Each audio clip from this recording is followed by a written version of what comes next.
Thanks for watching the Council in Brief. I'm Susan Kennedy. We're here with all the news of the Montgomery County Council for this second week in July. And we start this time with plans for a Pepco debriefing next week to go over the utility company's performance following the massive storm that hit our area June 29th. Many county residents were left without power for up to a week, and hundreds of traffic signals were out of operation. Council President Roger Berliner says he has some immediate suggestions to improve Pepco's level of service. Thank you. At his weekly press conference, Mr. Berliner wasted no time in his criticism of the utility company, saying residents are beyond angry. Enough is enough. Our citizens have had enough. And while this was a big storm and outages are to be expected, Pepco's performance on every level was unacceptable. The length of the outages, the appalling communications, the computer glitches and data distortions, the list can go on and on.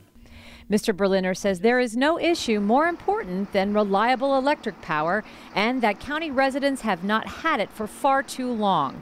This latest storm left residents and businesses in the dark and sweltering heat for days on end.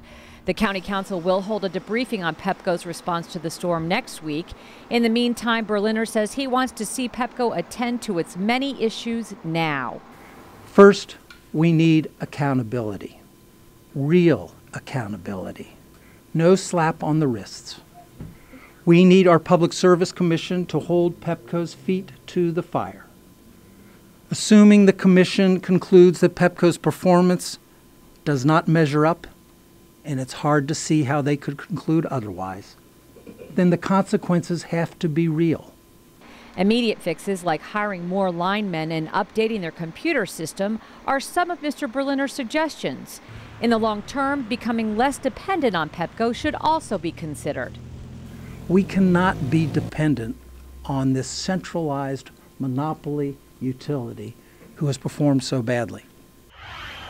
Also this week, a committee work session that deals with the proposed mega gas station at the Wheaton Costco. Several council members have proposed a zoning text amendment that would add standards to the Board of Appeals approval process for gas stations, specifically those that are proposed near schools, parks, playgrounds, and hospitals. I felt very strongly about it before the public hearing, but after I heard from parents and teachers from the school, Stephen Knowles, that takes care of very sick children as it is within, a few hundred feet of a mega gas station.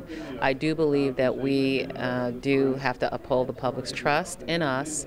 And as a mom and a grandmother myself, if it were my school, I would be fighting very hard to make sure the council listened to what these folks who live nearest to this gas station have to say. We have to really do what's best for both the environment and for our constituency in terms of public safety and public health, but we also have to weigh in what's going to be best for our economic development opportunities as well.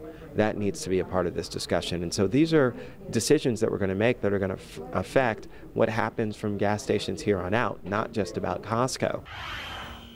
Plans to renovate the Davis Library in Bethesda are still moving ahead. The building is close to 50 years old and in dire need of repair. The new library will allow for more efficient operations and will feature new state-of-the-art equipment that in the end will save energy and reduce operating costs. Well, we're at the point now where we're starting to look at what is required for us to bring Davis Library back online in terms of full utilization. And so the council, as a part of its budgetary process, made it very clear with our capital improvement budget that we wanted to make this a priority and bring Davis Library back so that we can utilize all the floors, that there isn't any kind of public safety hazard for our employees as well as for the public. So we wanted to address all of that. And so I think that this is now the next steps that we need to put in place to make sure that that happens. Well, that wraps up this edition of the Council in Brief. For County Cable Montgomery, I'm Susan Kennedy. Thanks for watching.